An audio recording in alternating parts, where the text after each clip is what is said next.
live. Podcast number 15. I kind of cut you off in podcast number 14 when you were talking about nutrition. And the fun one about this podcast, I think, is on most of the subjects we agree. Mindset, nutrition. But I think this is on this subjects, we're gonna have some disagreement because we eat a bit different.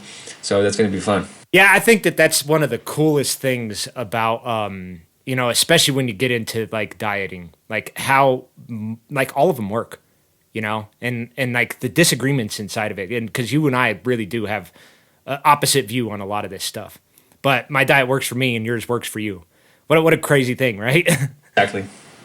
Yeah, and what I do like to say is CrossFit seminar, and they broke this down, which was pretty cool. They said, if you are in the corner of discussing if keto is better or plant-based is better or fasting is better, then I'm not going to worry about you. Like, you're going to be fine. I'm going to worry about the other 80% that doesn't even know what proper food is. So I like to point it out as well. Like, even though we're disagreeing, like most of the things are still overlapping, but there's just some small details or the way we approach diet that's going to be different. So that's a beautiful way of putting it, though, man. I really like that. Like not focusing on like the argument of who's has the better diet rather than educating the ones that don't know anything about it. Like that's really the kind of the key, right? Because for me, man, like exactly. I got to get this out of the way first. Is like I'm no expert at all, far from. I'm just a guinea pig.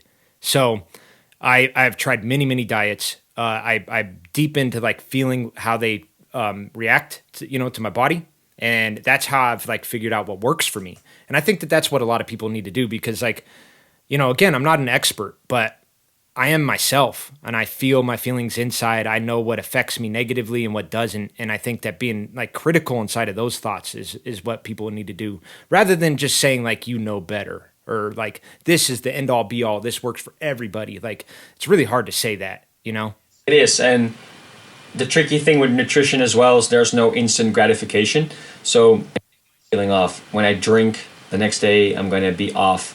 Okay, of course, if I have like a big cheat meal, I'm going to be off. But if I eat, something a little that isn't not really nutritious or healthy, like I will be fine the next day. So it's kind of a long-term thing as well.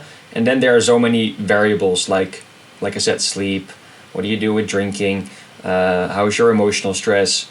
All stuff that influences your health as well. So it's really sometimes difficult to pick or where it comes from, like the fact that you're healthy or that you're not healthy. This is maybe a combination, but yeah, this is a very important distinction because like if you're really looking to fix your health, sometimes it's not your diet. But if you're eating like crap, it's obvious, right? Like that's part of it, but like it could be like all these other things you're talking about. So I think that's what a lot of people do is they resort to diet of thinking that this is going to fix whatever is going on in them when it could possibly be something else. I was asking on podcast 14, you were talking about the way you cut sugar out. So maybe you want to elaborate on that and maybe we'll go from there. All right. Sorry, I keep losing connection, people, if this looks a little choppy. But I'll get into my diet. So basically, I'll backpedal. I was actually vegan for about 2 years, probably a little over. And in fact, like when I was vegan, I did not like cheat at all, took the diet very serious. Definitely like experienced some incredible benefits from it. The one thing I was still like kind of slacking in is like my sleep, ended up, it just wasn't as good. Like I wasn't sleeping quality. And then also, it was like I was dealing with like a lot of pains that I felt like I wasn't getting like proper blood circulation. There's just something inside internally that was wrong. So that led me to going to research on more diets and ended up discovering keto. So keto was the one that I kept hearing about. And at first I was a bit standoffish. I didn't think that this was going to be something I wanted to try, but just going back on what I was saying about vegan, like it wasn't really giving me the results I needed. And so what I found was, so I'm going to start the new keto and they call it healthy keto. And there is a big distinction. And I know inside the keto community, they have even more terms for this, but there's a healthy keto and a dirty keto. The one I'm on is strictly organic, like no dairy, no sugar, no oil, no carbs.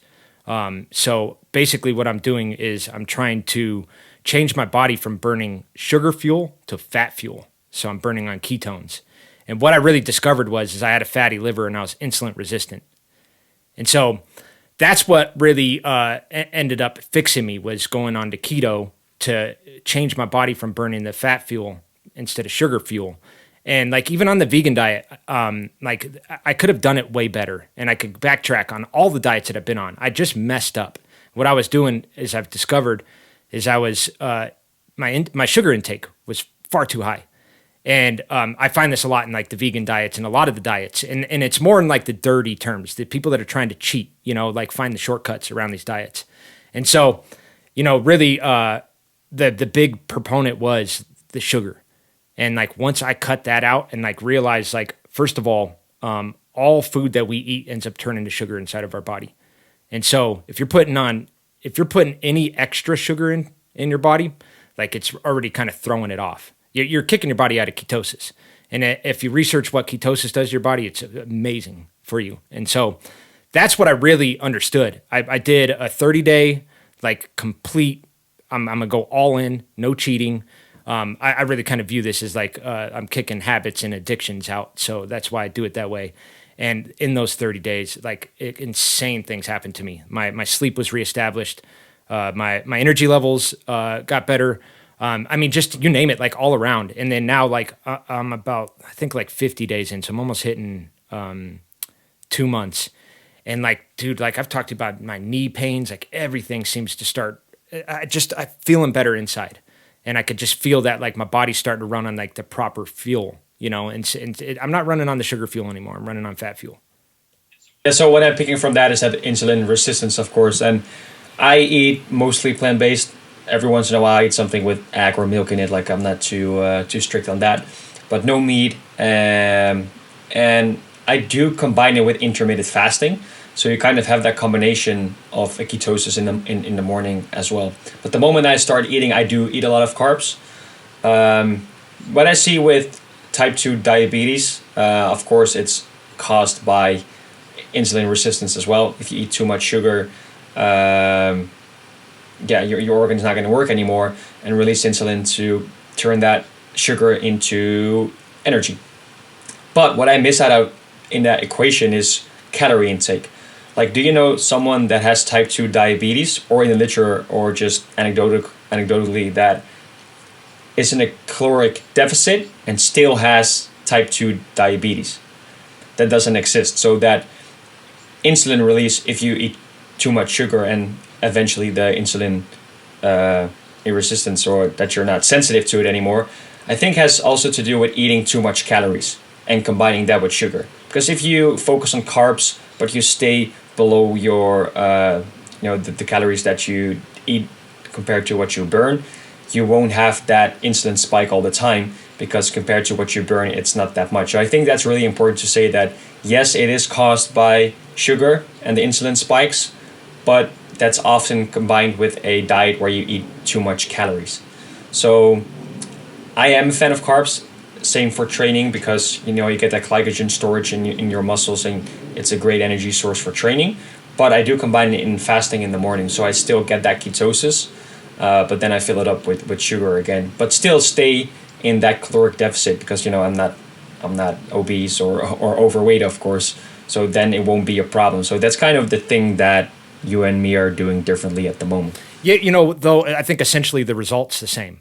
And like so. Play devil's advocate a bit. Say if this person was still in a caloric deficit, but was only eating candy, like it's really the quality nutrients is what I focus on. And I think that's where people drop the ball, is like, if you only focus on calories and you're doing like crappy calories with no nutrients in it, like you're going to become insulin resistant. I don't care if you're in a deficit or not. Like your body's not getting the proper nutrients to function. And so I think of it like this, like if you're a car and you run off gasoline, you don't want to put diesel in it.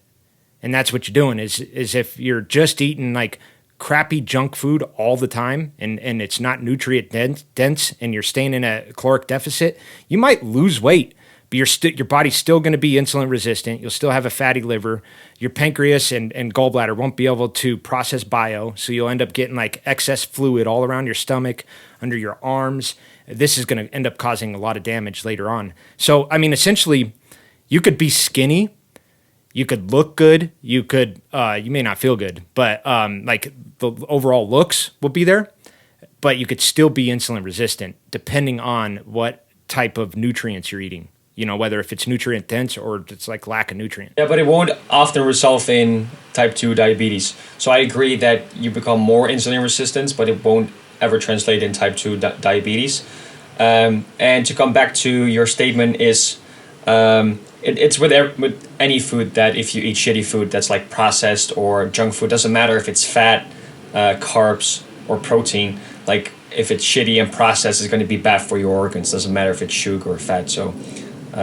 Yeah, no, it's very true. Like it's the same with meats. Like if I eat meat, which I don't really eat a lot of, but it's grass fed, grass finished. Like they do not eat grains. They're not injected with any hormones. There no preservatives, no antibiotics. All these things contribute to insulin resistant. And like I don't think you have to be type 2 diabetes to become insulin resistant. I think that like, especially here in America, a lot of people are dealing with this. And what it really comes from is the direct impact of consumption of hormones, because we're injecting all these hormones, which throws the liver off, makes you insulin resistant. It creates fatty liver.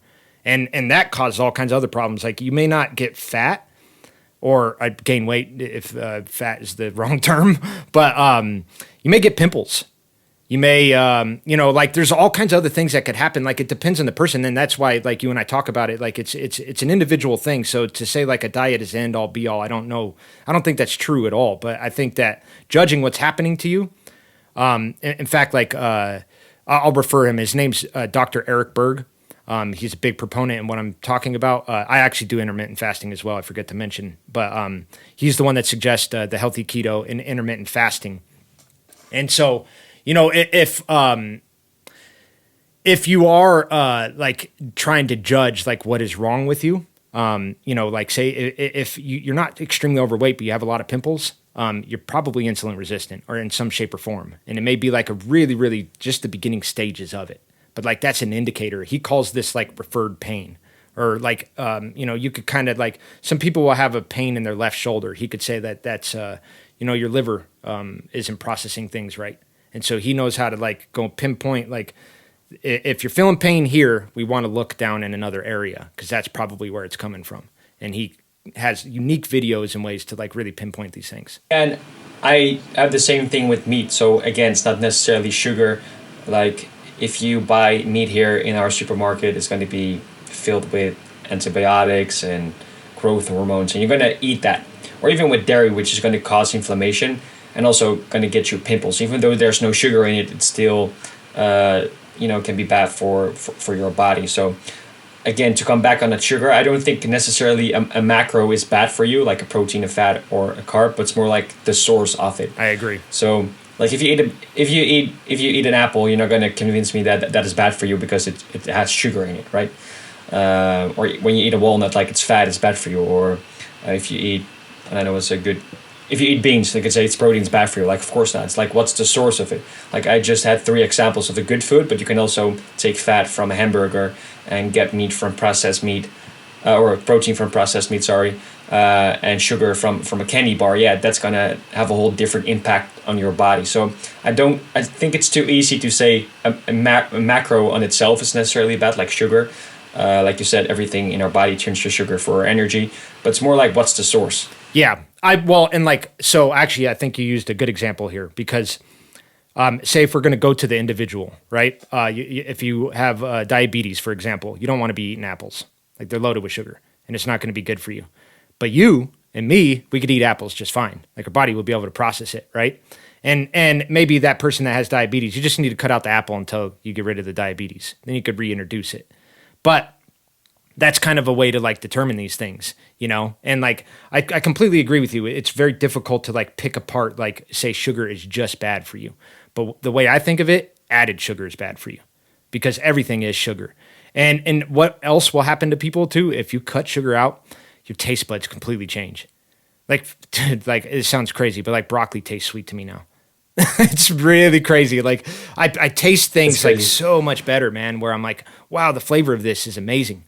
And so I don't know how bad it is where you live, but here, man, we load everything with sugar, like beyond. It's so bad. Like you just cannot get away from it. And like even our health drinks, man, we do like kombuchas. Like I don't know if you guys do those there. It's like a Yeah, we have that. yeah, like it's loaded with sugar. It can't even have that. Like, and it doesn't even taste like it. But we add all Yeah. kinds of sugar in it, man. And it's like That, we got to stay away from that stuff. It's just added sugar, I think, is probably the better way to think of it. You know? I- it's different here. Here is in the Netherlands, and you live in Colorado, of course. But even our fruit juice is 100% made out of fruit, so there's no added stuff to it. So that's going to make a big difference as well, like the way you consume sugar, of course. And one thing I wanted to add as well, like if you look at our evolution, of course, we come from apes. And if you compare their diets to ours, like 97% of their intake comes from fruits, actually, and 3% is insects. That's how they get their protein a bit. So if you look up at our body, of course, we're not apes, but we evolved on apes. So I still like don't believe that cutting one macro out is the way to go, unless it works for you or indeed you're type 2 diabetes. But the weird thing though is I'm going to give you credit about sugar is you can cut sugar out and live, but you cannot cut fat out or cut protein out. So that's kind of funny how that works. Yeah, it's very true. Very true. And I mean, I think essentially you can't cut anything out if you think about it. So maybe it needs to be worded a bit better. But like, again, like, you know, everything turns to sugar in your body. So it's not, you're not cutting it out. You're just making sure you're not putting any added. You know what I mean? And then it would be the same with fats because you can't cut it out, but you don't want too much or you don't want too little. You definitely don't want a low fat diet. I can tell you that. Like fat's really good for you. It's super good for you. It's a weird concept to wrap your head around, but fats are good, you know? And again, that depends. Like if you're getting your fats from oil, it's Exactly. not good. And so like this really gets into detail. And you need context. Like if you already took your 2,500 calories, is kind of like the average you need to take in. And then if you add fat, which is calories, like what's going to happen? It's going to get fat on your body, of course. But if you did fasting and you need to break your fasting, you're going to eat some healthy fats. Of course, this is going to be good for you. You need fats to digest your vitamins, but also for your intestines, but also for your hormone balance. So everything has a function. Same thing with protein. Like it's our building stone for even our nails. Not people often think about muscles, but these are even our nails and hair is made out of proteins, of course. Even the brain. And then sugar is Sorry. exactly, and that's okay. And sugar is then of course as our energy supplier, kind of. And that's one thing that's good about keto or intermittent fasting is you're going into that ketosis where you burn fat instead of sugar, so which helps with healing the cells in the body. There's been so many studies on this that like going into a fast, it doesn't even have to be a long fast, but you can even fast for a few days, which is great for the body. Of course, if you're not like super thin or anything, that the cells just regenerate, which is really awesome. The downside of that, though, is turning fat to energy is way less efficient than sugar into energy. So it's going to ask more for your body to go from fat to your energy supplier, which in the end is sugar, of course. So I always compare it if you go for a long bicycle ride and you haven't eaten yet, like in first you're going to burn up your sugars. You're going to feel great, you're going to feel great. Then you're out of sugar, so you're going to have a major dip, because you need to go from fat or even muscle burning if you went for a long bike ride, like people that cycle the Tour de France, right? They're on the bike all day long for 3 weeks. Like you cannot eat that, and they eat sugar all the time, sugar, because they just need that energy. And the moment you don't have that glycogen storage anymore, you go to fat. Like they have this energy dip. You can get used to this though. Like I do intermittent fasting and do a workout. In the beginning, that was hard. I had low energies. I was dizzy, like in the first few days. But now I hate eating before my workout. So your body also gets used to it. So there's kind of two sides. On one side, it's really inefficient to go from fat to energy. On the other hand, the body gets used to it. So I think that's very interesting the way you word it. I feel the opposite. I think that sugar fuel is like you just crash on it. It's not efficient at all. Like fat fuel is you should be running like on super high energy levels all day long. I don't think you should crash. At least that's what I'm experiencing right now. And the way that they'll break it down is that like sugar fuel isn't efficient at all. But the way you're saying it here, it is. And that's where like I think the biggest distinction is the fact that like athletes need more carbs. But like I don't think the average person that just like, doesn't like push themselves like beyond, their physical limitations need as much carbs. Yeah. Of course, I have an example for people that cycle the Tour de France or me that works out every day, right? I like having some glycogen for especially high peak performance. Yeah. Like, it's just you need it. Your body craves that kind. Yeah, there's stories like Floyd Mayweather. They talk about him a lot because like he's an absolute animal. Like the guy works out like an insane amount of hours every single day, still to this day. But they say like he drinks a Coke afterwards, or Pepsi or whatever. And like I understand that because like he just put himself through like. These are beyond intense workouts. I don't think people could even wrap their head around it. Like, I mean, a 4 hour, like he would run circles around everyone in the room, And so like his sugar levels glycogen levels are just completely depleted, like, and so you have to restore those. And like, you kind of need a lot of sugar to do that. So it makes sense in my head, It's the same with Matt Frazier. He retired now, of course. He was the CrossFit champion for 5 years. Like he said, I cannot see a Snicker bar anymore because he ate so many Snicker bars back in the day after workout just to fill up that glycogen, So indeed, when you're an athlete or just an average person that goes to the job, that's different as well. But then again, it comes back to what's your source. Like even if you're an athlete, Snicker bar is not the best way to go. So when I train, I don't need a Snicker bar because I know like its process is not going to be good for my body. So I rather than turn to fruit or carbs like grains, right? Like whole grain bread or whole grain tortillas to fill that up instead of processed added sugar. So even though you're an athlete, you can still choose to get to the right source when you need that macro. Yeah, dude, I think that this is like where information gets misinterpreted because Fraser is like he's the exception of the rule, right? But I think like above all, it's like what's your goal? Like he wants to be the champion of CrossFit, so like he's kind of overriding his to be super healthy. Yeah, he's right? not. He's overriding his health, and like I think that's what people need to understand is like, what do you want? Like if you're gonna go and listen to what he's saying, I hope you want to be the CrossFit champion. But if you want health, you don't want to eat Snicker bars, and like that's really what it is, right? And like so, I think a lot of times we'll look at these athletes and be like, oh, okay, I'm gonna do what they do. Well, then you better be going for CrossFit championship too. You know what I mean? Like, don't just eat and work out like them. Like, go for what they do. But if you really want health and you want to be healthy, like, that's not the best idea. It's just not. Like, you got to take kind of your performance and looks out of health, and like and put your health first and then try to perform while being healthy. That's at least the way I try to do it. For me as well, because I do like to train. I do like to go for performance, but I'm not competing. I don't want to be a champion. In the CrossFit community, I don't really care about that. So even though I want to fuel my body to perform, I don't neglect my health to have a better performance. Same thing with pre-workout. I'm not going to take 3 scoops of pre-workout every day, so I'm going to have a better workout because I know it's bad for my health in the long term. So I'd rather have then a bit of a less workout, even though I think it's just a small percentage when you add pre-workout to it, and be healthy than scooping in pre-workouts every day and have a bit of a better workout. Like I care about the longevity of my health and performance, but health comes first. Yeah, because I think we all got to understand that, like, we're going to pay the price.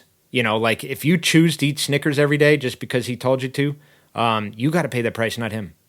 And I think that that's like what it is. Is like at least that's how I tell it to myself. Is like if I'm going to make these choices, I pay the price, not the person that's telling me to make these choices. So is it worth it? And that's their choice. Like you got to answer that, or whoever's going down that road.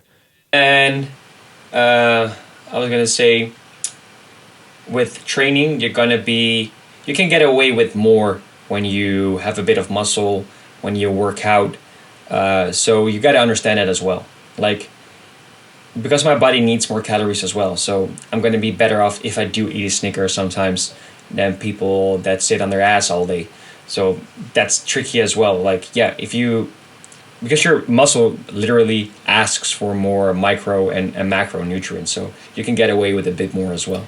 So that's why, going to the gym and packing some muscles. I'm not talking about being a bodybuilder or being shaped like a square. I mean, just working on your coordination and a bit of strength. it's going to help you for your diet as well. Yeah, man, it really is. And like, I think like really, like the trickiest part of fitness, man, is like really figuring out what you want for yourself. But we always get tricked in the beginning to wanting the muscles and wanting to look good. And I think that, at least in my experience, like I'm like almost 20 years into it now. And I really understand, like, you can't look at a person and tell if they're healthy.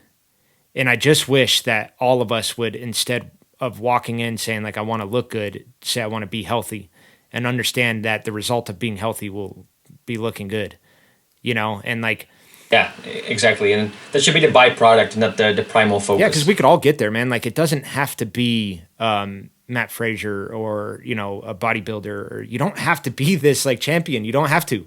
Like, you could be the best you, and you don't have to do what they do. And that's what it is. Like, because, like, I don't know, like, especially in the beginning of fitness for me, man, like, I used to, like, watch some of these pros and stuff and be like, damn, that's what I got to do?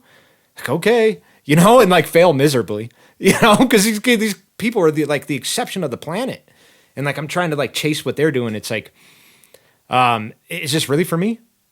You know? And like, that's what I think a lot of us got to do, is like dig deep on these questions. And like, you know, and I say this a lot, but like, instead of like asking like, how did you gain that muscle, Bazes? You know, ask like, how'd you get healthy? Or like, you and I would say this too. It's like, it's not a matter of like, how much do you squat? It's like, how do you squat? How'd you get your hips to hinge like that? How'd you get down in the hole that deep? You know, like, how'd you get your knees so strong? Start asking these questions, and then you'll get to look like that. Exactly. And we often forget that being a pro athlete is not good for your health either. Mm-hmm. We often have this picture of like, oh, they're super healthy and fit. Like, yeah, for now, but you know, most often in the long term, it's going to bite them in the ass. So that's what I mean by paying the price. Like, I got to pay the price. So you got to pay the price. And that's what that is. It's like real athletes, like pros, are hurting.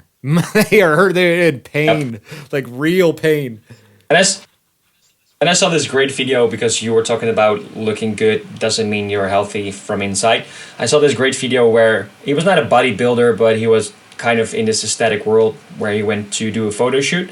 And then for a few weeks, he did a cut, like an extreme cut, like no, like lacking in calories, lacking in also micronutrients, of course, because, you know, you're really cutting back your diet.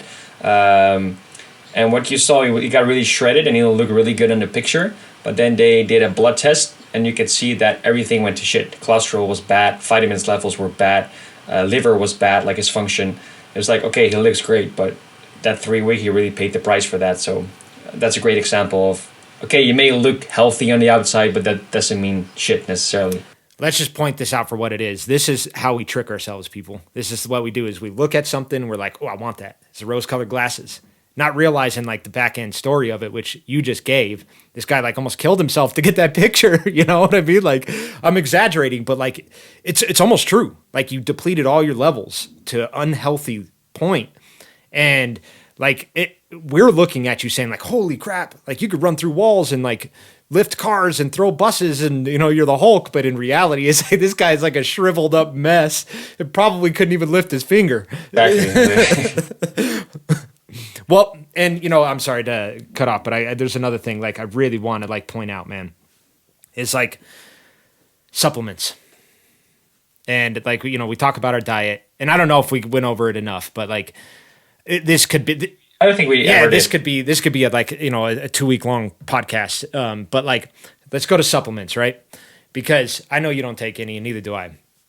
I get asked it all. Well, I do, but we'll get back to that. My apologies. I didn't mean to speak for you, but like I the only thing I take is creatine.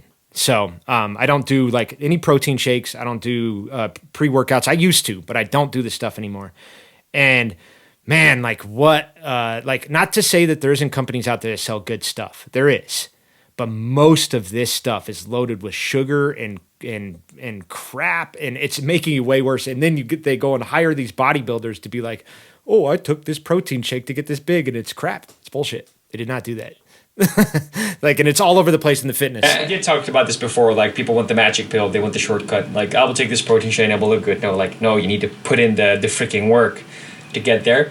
But about supplements, it's tricky, because I do think we have to rely on our food to get in our micronutrients. So get your vitamin C from fruits and vegetables. Get your vitamin from grains, healthy grains. Get your vitamin A from carrots. Get whatever, get your vitamin D by going out in the sun if you can.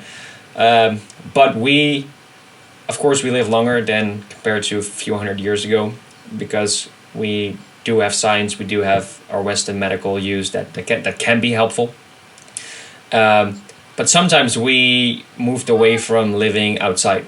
Like most of the people have a B12 shortage. Why? It used to be in soil. Well, it is in soil, it is in river water, but hey, we don't drink and eat like that anymore. We sterilize our water, we sterilize our vegetables, so there's not going to be B12 in there. So B12 is a bacteria. People often think it comes from meat, but it's actually a bacteria vitamin. So, and of course, if you have grass-fed beef, they're going to eat the soil and they're going to have vitamin B loaded into their meat as well. But often, you see this with chicken. They get fed grains instead of what they normally eat. So even the chicken needs to have supplements with B12 in order to have the B12 levels right. So sometimes we have to rely on supplements, like the chicken example, but also me, I'm a plant-based eater. So I don't eat grass-fed beef. I don't eat river water. I just drink water out of the tap. So in that case, of course, we need some. Well, in the winter, there's not going to be sun here. It's smart to take vitamin D3. I take creatine as well, but this is more for athletic performance, of course. So again, I do think we have to rely on our food, but that's why it's called a supplement, right? It's not called primary food. It's supplement to supplement your diet. Or this one, I'll show it to the camera. It's fatty acid, omega-3, so I'll show it to you as well. But I don't want to eat fish just for the environment. But this omega-3, people often think it comes from fish as well, but it actually comes from the plants that they eat, the algae. So this is actually an omega-3 made from the algae itself. So you're just eating the plant because I don't eat fish. So I think this is a great way to get that in. So there has to kind of be a nuance. Like, of course, don't rely on your supplements, but to add a few things here and there to, make our diet perfect. I think that's the right thing to do. Well, dude, I got to apologize here because my distinction between supplements and vitamins is horrible because I attribute vitamins different. I take a ton of vitamins.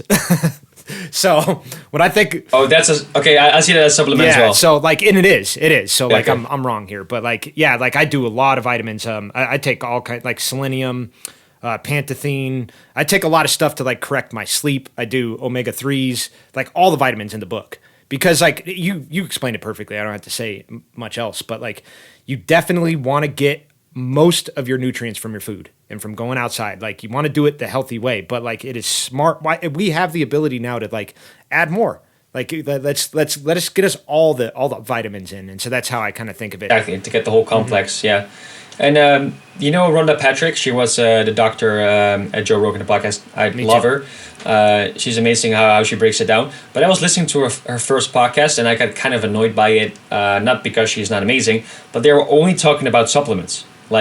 Which supplements do you need to take to get a full vitamin complex? I was like, they're not talking about food in the whole podcast. So I was kind of I know that they focus on that. I know Joe Rogan eats healthy. I know Rhonda Patrick eats healthy. But maybe for someone that just, it's hey, Rhonda Patrick, and I'm going to listen to her. I want to know what a healthy diet is. And they all only talk about supplements. I was like, it's not because they stand for that, but it's kind of the image they were given in that podcast. Yeah, well, and that's kind of the fault of the listener, But at the same time, I'm with you, man. That frustrates me too because we have to be clear for the people that are confused.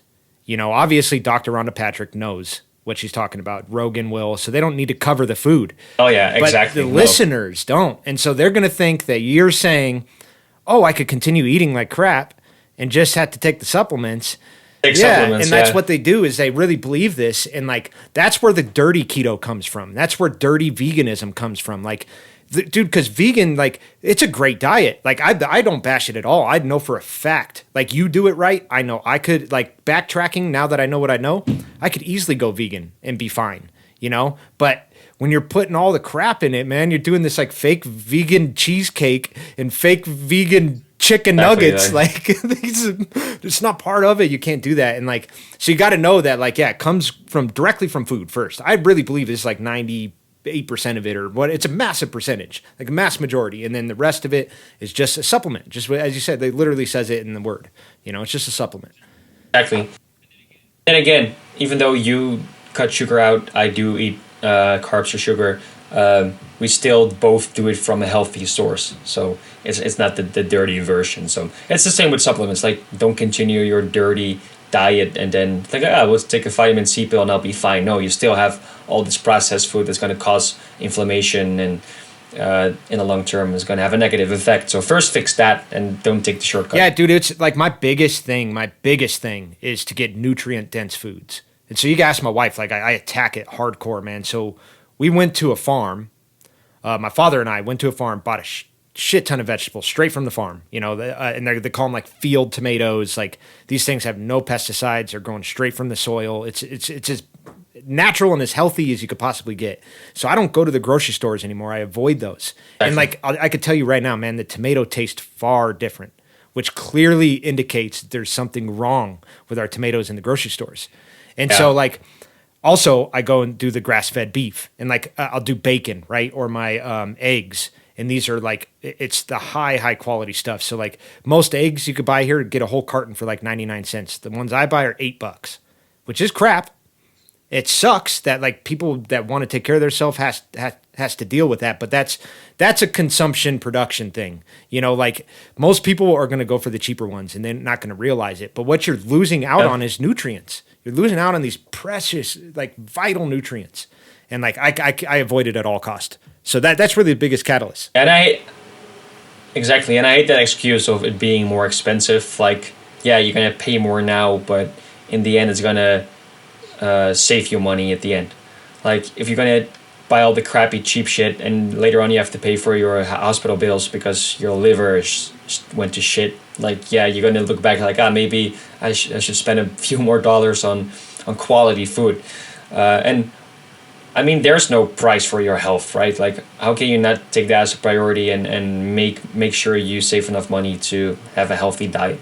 Okay, of course, when you're poor or like you went bankrupt, like this is a different story. But I know people that have enough money but still choose the bad food. Yeah, and I know the same thing, the exact same thing, and they use that as same excuse. And I could tell you right now, man, like, well, if you eat like me in America, you're not going out to eat, so you're saving a lot of money because there is no place you could eat. There's no restaurant that cooks the food I cook that, like, it's too expensive for the restaurant. Like they wouldn't even be open. Like they would have to charge an arm and leg for their food. So like, I save all kinds of money there. Not to mention gas, time, which allows me to spend more time in my business, which allows me to grow my future. Like I go on and on and on of like how that's such a bullshit argument. It's bullshit. And if you go to Whole Foods, we have a lot of Turkish supermarkets in Amsterdam.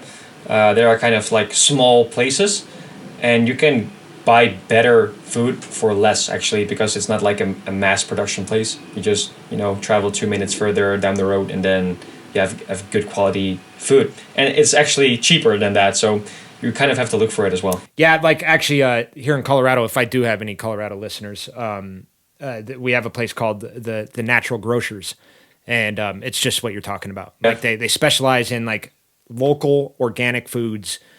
Clear difference. Like you'll go in there right away and just see. Like there's definitely price difference, but the quality, man.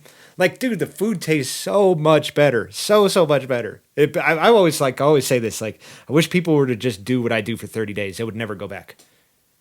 They would never go back. Exactly. This is too funny. I kind of have to interrupt you. My mom was calling me for like 6 times.